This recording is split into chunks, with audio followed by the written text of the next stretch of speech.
Hey everybody, my name is Ross Myers with Bunker Munitions, and today I'm going to talk to you about another rifle that we briefly discussed in the last video, which is the model 1873 Trapdoor Springfield. It was made by the U.S. Springfield Armory. There were about 700,000 of these produced from 1873 to 1884, so for about 11 years. And they were designed by a man named Erskine Allen, which I hope I'm saying right, but Erskine Allen. So this is a model 1873.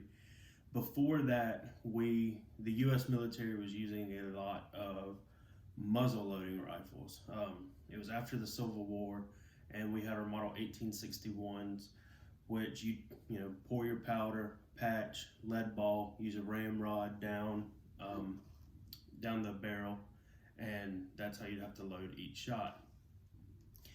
The Army then started taking the model 1861s and cutting open the breech right here and making what is a trapdoor out of those old muskets. They didn't want them to go to waste. They didn't want to just have all these inferior weapons laying around, so they started adapting them to this style. But the way that this style works, as you can see here, why it's called a trapdoor, there's a literal trapdoor at the breech. And what you would do is you would take your hammer, so you would cock it once it's in the safety position, 2 to load it, and as you load it, let's see if I can do this. You would take this handle right here, flip the trap up, and insert your cartridge into there. It's a single shot rifle. Like I said, this was replaced by the Krag that I did in the earlier video. They could hold 5 rounds in the gate. This was a single shot, but it was still far superior to the muzzle loaders. Once a infantryman got comfortable with this, a beginner, they said, could load about 8 rounds a minute. And once they got experience, you could get up to 15 rounds a minute, which, if my math right, that's a shot every 4 seconds. And that's pretty impressive, especially for those times. So once you loaded your shot in, you would cock it back a 3rd time, and then you would be ready to fire. This one, as you saw, was empty. I'll release the hammer back down.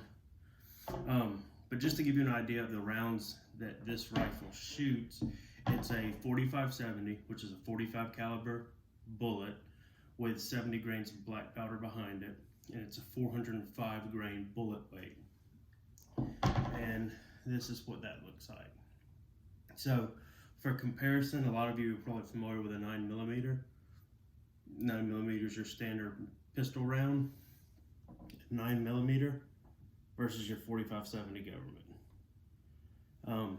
Little bit of a difference there.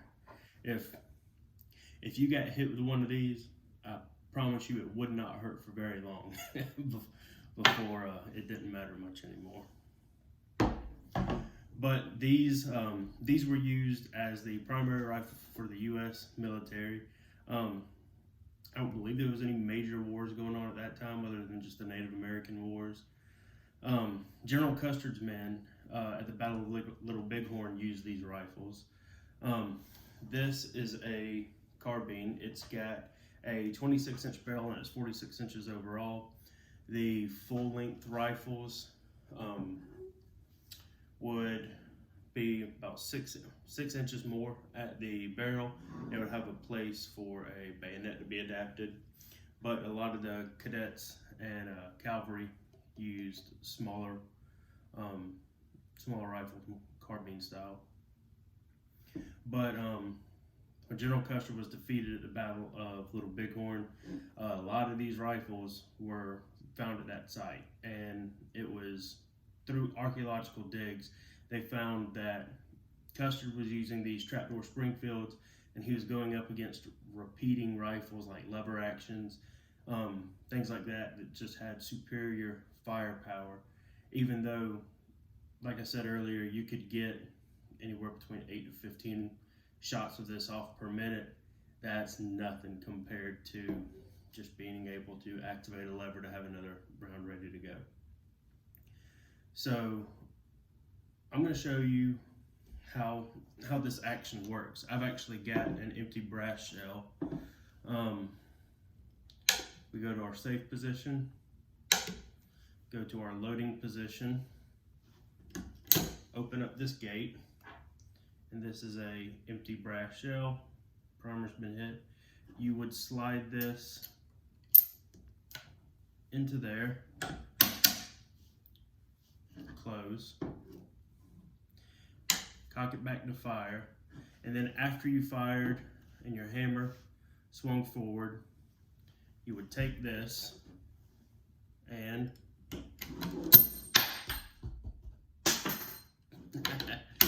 it would automatically eject the shell out for you. So inside there, I don't know if I'm going to be able to get a really good shot of it. Oh, I'm bumping the camera. But inside there, there's basically a little ramp with a rod that'll swing down, and it hits that cartridge, ejects it, pushes it up the ramp, and it gets thrown preferably away from the operator's face. It's very fun to shoot because of that. Just the action of flipping that up, brass goes flying, new one in. It's really fun to shoot. It does wear your arm out and your shoulder out pretty quickly, just because of the caliber that you're shooting, but it's still fun to get out there and do.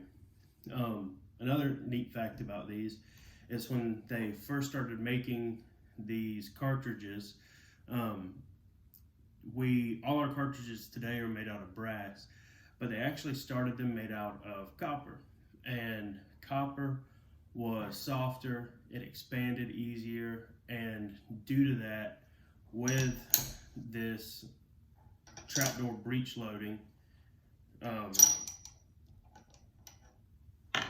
it caused that casing to expand, and a lot of them would get hung up in there.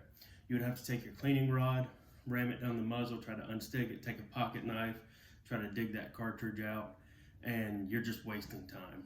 You've effectively got a club in battle at that point, because until you get that casing out, there was nothing else you could do. So after they started seeing all the issues with the copper